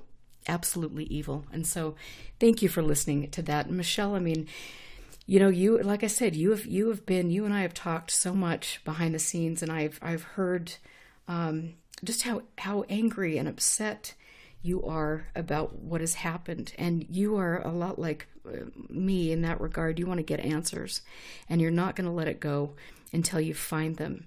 And I wish to God that more people out there in the world would see something that is raising alarm bells, and they would get activated, and they would freaking find out, make community connections, talk to political leaders, do some research, stand on a pulpit and scream. Because if we all did like you, Michelle, are doing, the world would be a better place. Right, but I don't think they will unless somebody they love gets hurt. That's kind of the turning point. So, I wish these people would, but I just feel that they're so fed into this narrative that unless it was someone they loved, I don't feel they would. And so, you've got friends that are in the community now. Are they beginning to question the narrative? Yes, very much so. Especially after talking with me, they're like, wait, what are you telling us? That, since 1996, this is all just BS. This is the government. This had nothing to do with, skinwalkers and UFOs, and they're mind blown because that's the only narrative they heard. They fed into the Native American folklore, and it was a perfect cover up, perfect story. So the people that I do talk to, and old friends and stuff like that, they're just like, why didn't you tell us this earlier? Like, why are we now just finding this out? It's taken a lot to get to this point. It has, and it's like, I feel, and even though I talk about this a lot because this is important, and it takes a lot of banging my fist on a table, and you as well, because this is a myth that has been instilled in us for decades. And so there's a lot of that kind of belief. People have created their belief systems, and they've been manipulated, and sometimes people are gullible, and they just want desperately so much to believe that they're not willing to step back and look at things. And that is where the real damage can take place. And so I really I'm grateful that you are doing that. I'm grateful that the people that you know are beginning to ask questions they should. And Chris, I want to ask you and just bring you into this because, we have been through hell and back in the past year. We've had a lot of wonderful times, but, because we're newly married, but I think a majority of the time we spend, we're trying to go over details, review reports, look at information about different types of weapons that have just made it to the public and different things. And how, when I first interviewed you, you were all pro Bigelow because you had been drinking the Kool-Aid. And you believed that they were doing things, and it was a paranormal project. But how does this make you feel now that you know the reality of the situation? Got to be careful how to answer this, not to come across being perceived as, Anyways, I did call Bigelow in our first interview a visionary. I call him a thug at this point. I called Kelleher one of the most brilliant minds, and he is brilliant, but nefarious. And it's a big mafia operation. And by the way, before I go any further, Jerry the Ditchwriter I had mentioned, he died. Take a wild guess of what? Cancer. Yep. Cancer seems to be all the rage in the Uinta Basin. And so it is so interesting. It's been very exhausting rolling back all the brainwash that has happened over so many years. And for crying out loud, I used to go hiking with Bigelow. I used to be at the Thanksgiving parties. I used to be... Right, you were the only other person with him when he did the 60 Minutes interview, which I think is so fascinating, where he's talking about it being right under your noses. I feel absolutely screwed over. And the thing is, not only that, the problem is we were lied to. We were lied to, conditioned, abused, and lied to. For example, the whole nonsense with, well, you can't record the phenomenon because it's random and it doesn't repeat itself. What a crock of crap. It absolutely repeats itself at the same geographical locations on the ranch. What happens at Homestead 1 only happens at Homestead 1. What happens at Homestead 2 only happens at Homestead 2. Same with the river and the mesa. These events are not interchangeable. They're very unique, tied to a location, and repeated themselves over and over and over. And we have not only my reports to document this, but we have reports from another, probably a half a dozen or so researchers up there, independent at different times, different years, that report the very same thing over and over. And I should have known. Back in the day when I get debriefings with Coleman Bigelow, and I talked about the vertigo and the nausea and the tinnitus and all that would happen at Homestead 2, really strong bouts of depression, of feelings I never experienced before that just set on like randomly. When I got back to the debriefs, there was never a question asked, what was in your surroundings? Did you see anything? Did you hear anyone? Did you smell anything? No. It was just, so when you had nausea, what came first? The vertigo or the nausea? Did the nausea start more in your stomach region, or could you tell a metallic taste in your mouth?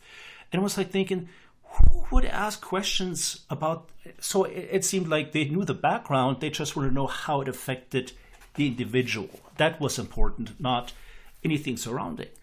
So it's been exhausting since last year when we started rolling this back, and the more information we got in, often from international sources, that helped us establish a picture that became something entirely different.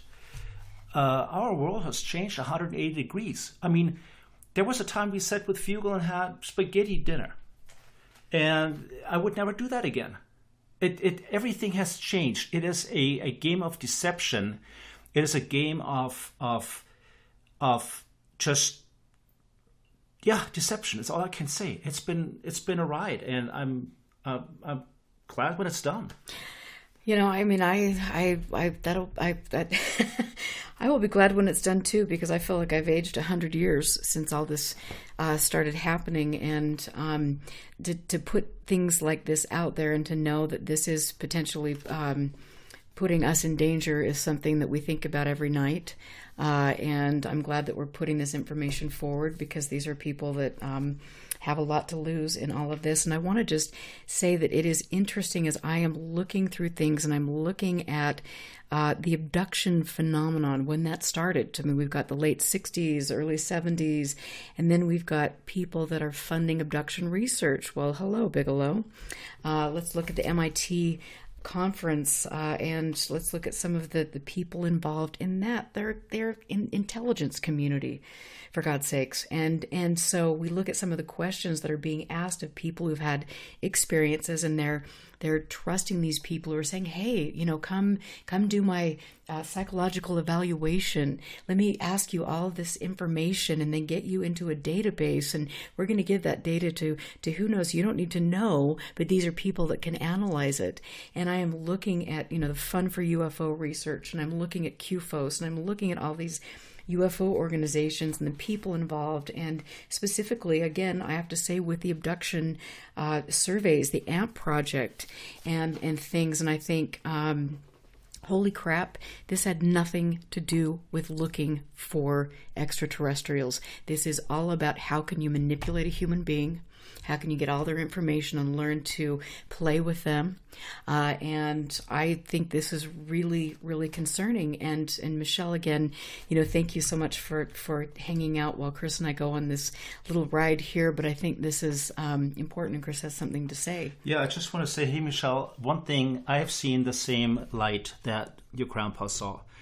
It may have been a little bit at a further distance, but it was so bright that Erica has mentioned that I could see not only my hand structure, bones, and so forth through my closed eyelids, my eyes covering my closed eyelids, but I could also see foliage. I could see my surrounding for about 3 or 4 feet with my eyes closed and covered with my hand. So obviously this cannot be healthy. So yes, there are a lot of concerns. What's interesting is several people have seen this. Bartel, Tony Briley, who unfortunately is no longer with us. One thing that seemed to be the same every single time was this light was only showing pretty much in the vicinity between the gates. If you draw a linear line between the gates, because they're pretty much opposite of one another, that's where the light would be. That's where it would originate from. And it would always be between around midnight and 2:30 in the morning. It never showed up any other times. Didn't show up at 8, didn't show up at 9 or 10. So there were parallels to what your grandpa saw to what we observed as far as time, as far as location. It would never deviate from that. I thought that might be interesting for you to know. Right. So again, that would suggest that that's not ET, but anyway, and so I want to just throw this out, and then Michelle, I'm going to bring it back to you, and we're going to wrap up the show. But I've been pondering some things, and the other day it hit me when I was driving. It's like, why did they do these MRIs? Why? And I think for a long time I was thinking that they were, obviously they had put forward that they wanted to do this because they were looking at the damage that was caused by UAP, but which is, very strange to me that they didn't do like a baseline, an MRI, and then they didn't do it later after they'd been on the property for a long period of time. But there are articles out there talking about brain scanners who are allowing scientists to read minds, and could that enable a Big Brother future, talking about MRIs that is looking at tracking changes in blood flow to make it possible for neuroscientists to basically manipulate people's behavior. And so I wonder if they didn't do the MRIs to map out the best way to manipulate a person in that environment. And I think that there's so many questions now that I'm uncovering things that just really, again, rock me to my core. Because this is, at the end of the day, when you listen to the radio shows that I've done with Michelle, with Chris Bartel, with Robert Guffey, if you can look me in the face and tell me that OSAP has anything to do with UFOs, I dare you. Bring it on. Then come on my show and we can talk about it, because you're clearly delusional. And so, Michelle, I want to just get some of your... where do you want to go? What do you want to see happen for your grandfather and for the community? I want them to answer for what they've done. I want them to speak the truth. Honestly, I want to hear it from them, what they did. We already know, but, you can't just hurt people like that. You can't put their lives in danger, and especially without consent. So they need to answer for what they've done. And that is going to be, that'll be a long, hard road. As we have seen, there's so many political connections. On the last episode of the new TV show, you can see that they're bringing in the Attorney General Sean Reyes, who has also been embroiled in a bit of controversy. If you look at his political career and some of the things that he has been accused of, whether they're proven true or not, but you look at some of the the business connections of people involved, and with the tech companies and the aerospace and defense contracting community and different things like that. I mean, it's a big machine behind that, and they've got a lot of money invested in this. And at the end of the day, here in Utah, we like to protect big business and companies, and there isn't a lot of there's not a lot of places for us to go as citizens who are raising an alarm on things.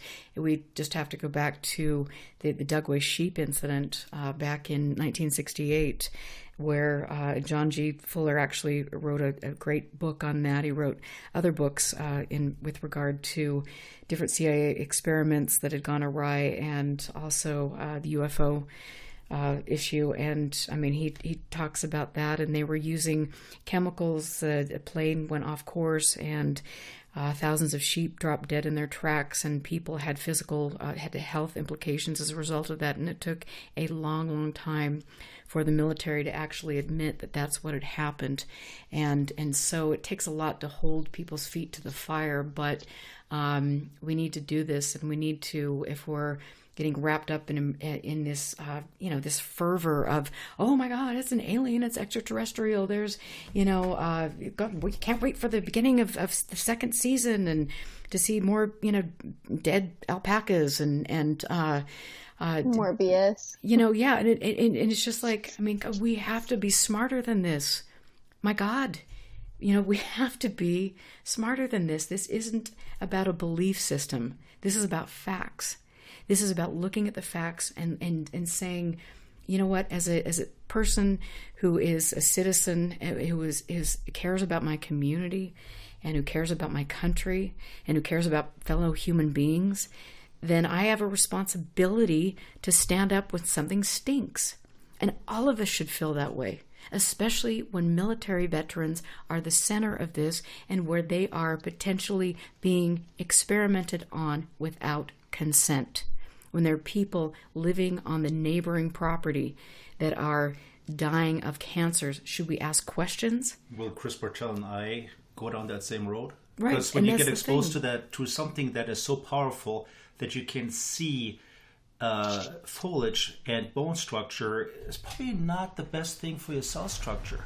And Chris and I, yes, we are wondering. He's got family. He's got 3 young kids. One was just born. Are we going to suffer the same fate that everybody else or most people did that got exposed to the ranch over long term? Oh, well, come on now. Eric Davis has gone on record saying that, you're just that what Bartell is a sandwich short of a picnic, and also that you guys are just doing this to make money. And well, Dr. Davis, I would say, given what they have gone through, they probably deserve some money because they don't know the quality of their life. So, I mean, give me a break. And so, I mean, Michelle, I want to just say thank you for having integrity, and thank you for seeing through things, and thank you for your courage to come forward and to shine a spotlight on this, and to do that for your grandfather, because he sounds like, and I really wish I could have met him. He sounds like he was an absolutely delightful person that went through things, that he was, isolated and nobody was believing him. And I think that the fact that you mentioned earlier in the show several times that he had burns on his body, I mean, it would sound to me like those are radiation burns. And so, yeah. This deserves answers. We deserve answers. And so I'm calling out Brandon. I'm calling out Tom Winterton. I'm calling out Jim Morse and the people that are involved in the new Skinwalker stuff. And I'm saying, you tell me, you answer me, you give me information, you give people in the community information, and let us know what people are being exposed to, and you quit playing your games, and you quit lying and stirring up the narrative. And I know it's really fun to make money and be on a TV show, but at the end of the day, you're a part of the problem. And Bigelow started that, and it's continuing. And I don't know. Michelle, what would you say if you could talk to Brandon again? I just want the truth from him. Quit covering it up. Quit. I understand you're a billionaire and you do anything for more money, but these are people's lives. You're killing people, you're hurting people, and these people aren't test subjects. They're not guinea pigs. They're not just another number. They have families who love them, or are military veteran, which is even worse, in my opinion. So tell us the truth. Let's just listen to the truth. You know, we deserve that much. You know, we absolutely do. And I want to just say that, you know, when you say you're killing people, I mean, it's not necessarily that it is, you know, Brandon that is pulling the trigger, but he certainly knows what's going on. He's a very adept businessman. And when he's got people on the show that are being injured, allegedly, when he has got people like Chris and myself coming to him and saying, hey, wait a minute, what about the military veterans? What about the people in the community? And there are no answers and no even a sincere attempt to get to the bottom of it. Then that just raises a lot of red flags. And again, you know, I played a clip from James Carrion earlier in the show talking about the importance of looking for red flags with regard to Skinwalker Ranch. And there's so many. The fact that the same people are pulling in the same old crap, the Bob Lazar, the Element, you know, 115, whatever nonsense we've got going on. The fact that they're, you know, telling him that there are portals opening up. And when Junior Hicks specifically was involved with some of these reprobates, that they were telling him that if the compass spins, that means a portal's opening up and you better get out of there. There are other people who have told me over the years that they have been told that at specific times on the property that they should not be there. So what would that lead you to think? Oh, perhaps they're doing testing at a certain time. And Chris has something else that he wants to just say. Yeah, what gets me, and this is something that happened, I feel the same way, that the telephone call when Michelle asked him this question was manipulated, was dropped. Here's the thing, the arrogance behind all of this cockiness of, haha, I know, but you don't, was pretty clear. And this is maybe a clip that you could replay at some point when he talks about the snipe hunting, referring to mostly Bartholomew as snipe hunters. I think that comment pretty much, that demeaning comment said it all. There's no apathy. This is profit. This is money. This is an ongoing project. And Michelle, best thing you could have done is move as far away from the place as possible. I actually did have something to add. Yes. When you said you were at Homestead too, Chris, that you would get nausea and that you would feel these feelings of depression that you've never experienced before. After my grandpa had his encounter, he was very depressed and he felt very sick for quite a while. And that's interesting because when both Chris's came back from the ranch, they were actually given time off to recuperate because they were both so physically drained. I wouldn't get off the sofa for 3 days. I couldn't. Neither could Bartel, neither could the others. Something happened that only happened there, and it was like a connection between vertigo and nausea, tinnitus, depression. It was like a cocktail of just straight up no good. And the thing that's so funny is you still to this day cannot be in a room where I am operating a microwave. True. Which is very unusual. Oh, wow. Yeah. So, I mean, it makes Chris physically ill to be in a room where somebody's operating a microwave. And so, I mean, you know, Lord knows what happened. And, well, I think we have a pretty good idea of what happened. Yeah. But, yeah, I'm like I said, I'm so grateful to you, Michelle. You're very dear to me, and I'm excited to see your little man's Halloween costume, which will be wonderful. And I want to just throw this out here. I mean, we say that, oh, this couldn't be possible, and I think if with the non-lethal weapons, I think if you look at the fact that they've been deploying and using holograms to create the sense that there is a paranormal, the face of God and things to manipulate whole communities in war, in different theater applications, and this stuff is happening. I mean, there is ample evidence out there, and like I said, just think of what we don't know about that they can do, and so be mindful. Make sure if you see something that stinks, have a voice, have a backbone, speak up. I know that all of you who listen to my show are incredible people who are intelligent, who want the truth because we deserve it, because we pay for it. This tax money is going to fund some of these projects. And so we'll just keep banging the drum. And I want to thank Michelle so much and Chris Marx for being here again. This is just, it's heartbreaking. It's gut-wrenching. And nobody should have to deal with this. And at the end of the day, like I started the show out, and I've mentioned this multiple times, Dr. Kit Green, Dr. Colm Kelleher, George Knapp, Jeremy Corbell, Dr. Eric Davis, Brandon Fugel, people who are continuing to steer this narrative, who are taking money and have been involved in things, then I would say you have a lot to answer for. And if you're not going to answer to us, then when you meet God, you will answer to him or her. Probably a her. I'm just saying that. Well, I want to thank you both absolutely so much. And, Erica just kind of sticking with me and trying to figure it out. And definitely the answers that, Chris have came up with that make a little more sense. So I just want to say I appreciate you both and thank you. Absolutely. Thank you so much. Thanks, and Michelle. We'll talk to you soon. And I want to thank everybody for listening and supporting the show. I am ramping up everything with as far as the people that are donating to the show. You can go to UFOclassified.com and pledge your support, which goes to helping me keep the show on the air, production of the show, my website, archiving and preserving information, which most people don't have the opportunity to do. I've been so blessed that I've had the opportunity to get Androffel's files and other people who have contributed to that. I promise you I'm not getting funding from the dark side, from the Bigelow boys, and that I will get that information forward.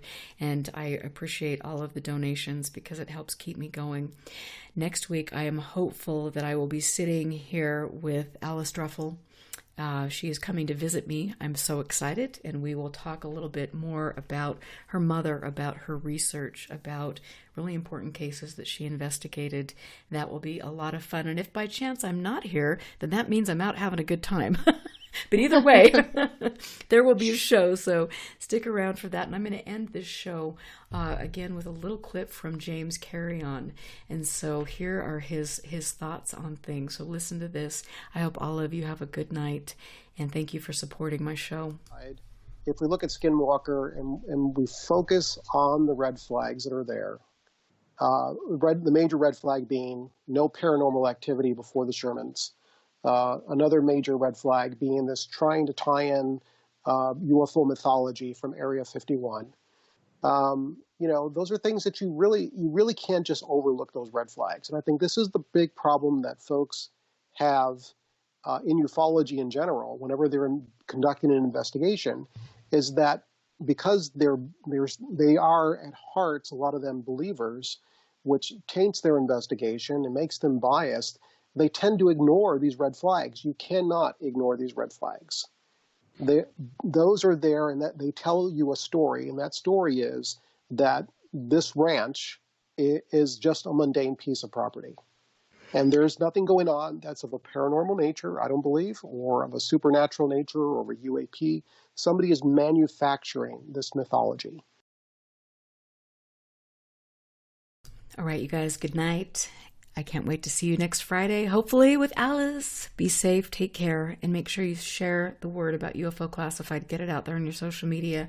Do what you can. We are in this together, and we are in this for the greater good of humanity. Be safe, take care.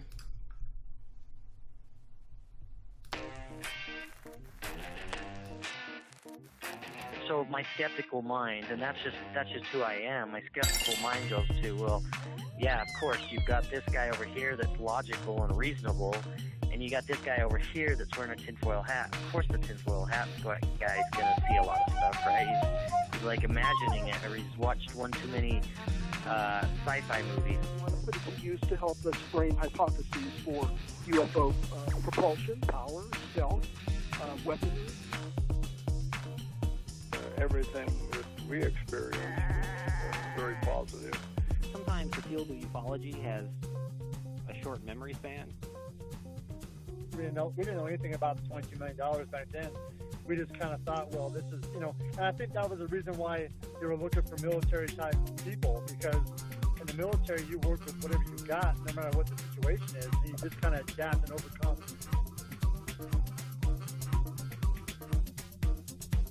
What are you going to do with all this?